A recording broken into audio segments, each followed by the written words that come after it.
In this video, we will be discussing nucleic acid structure.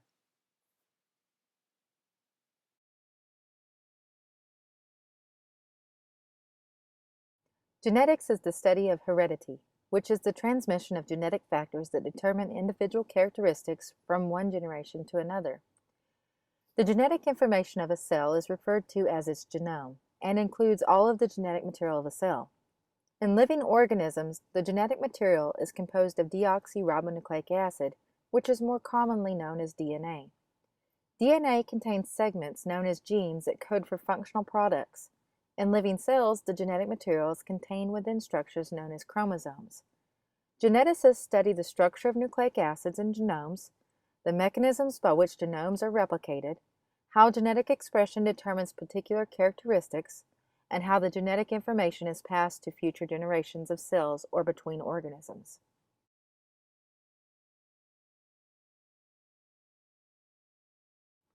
Nucleic acids are polymers made from monomers known as nucleotides.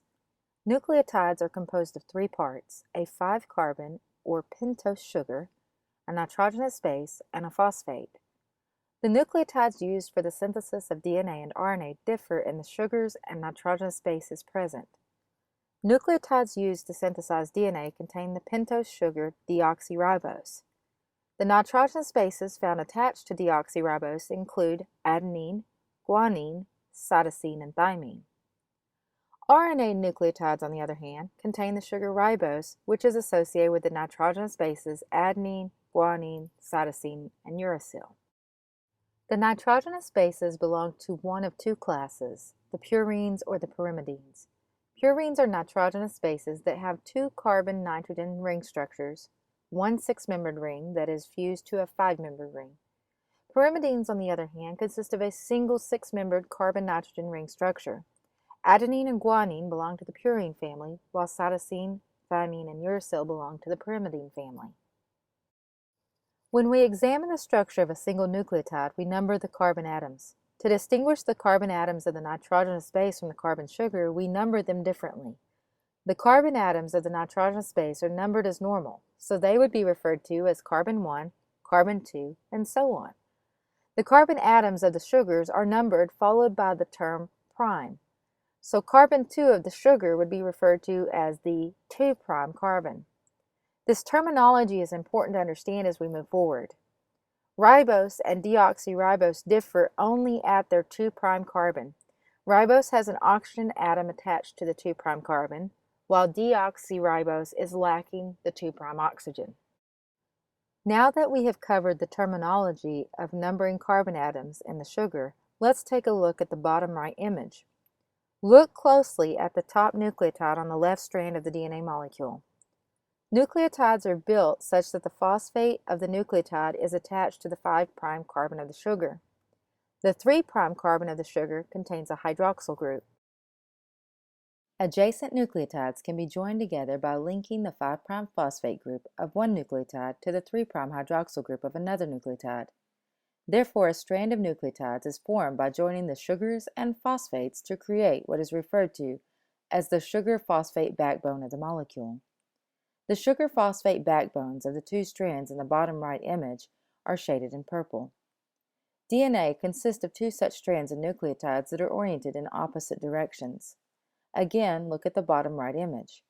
The DNA strand on the left is oriented such that the 5' phosphate is located at the top of the image and the 3' hydroxyl at the bottom of the image. The DNA strand on the right has the 3' hydroxyl oriented at the top and the 5' phosphate at the bottom. This orientation of two strands in opposite directions is referred to as antiparallel.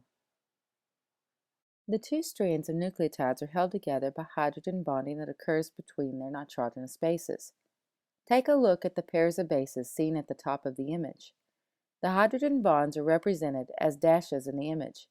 When we examine the structure of DNA molecules, we will always find guanine bonded to cytosine and adenine to thymine based on their hydrogen bonding capabilities.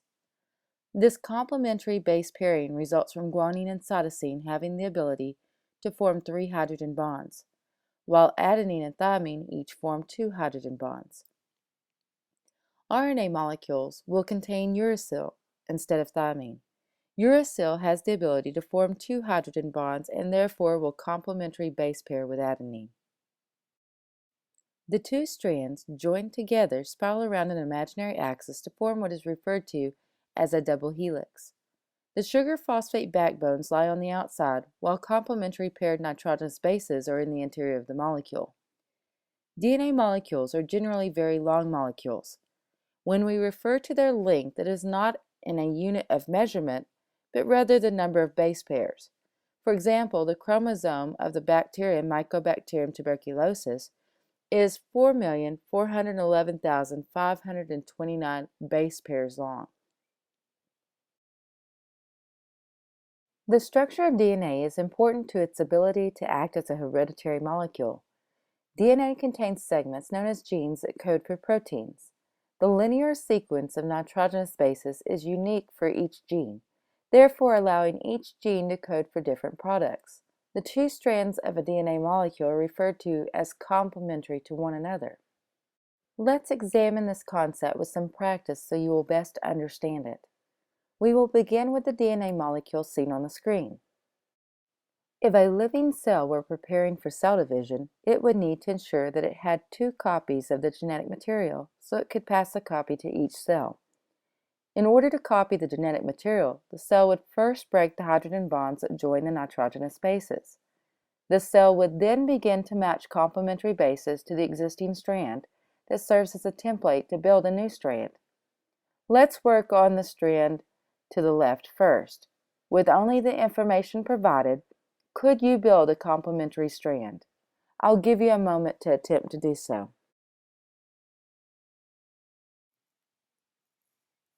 So the sequence of our original strand is ATGGCT. Based on complementary base pairing, the complementary strand should be TACCGA. Now let's look at the other strand of the original molecule. The sequence is TACCGA. What would the complementary strand be?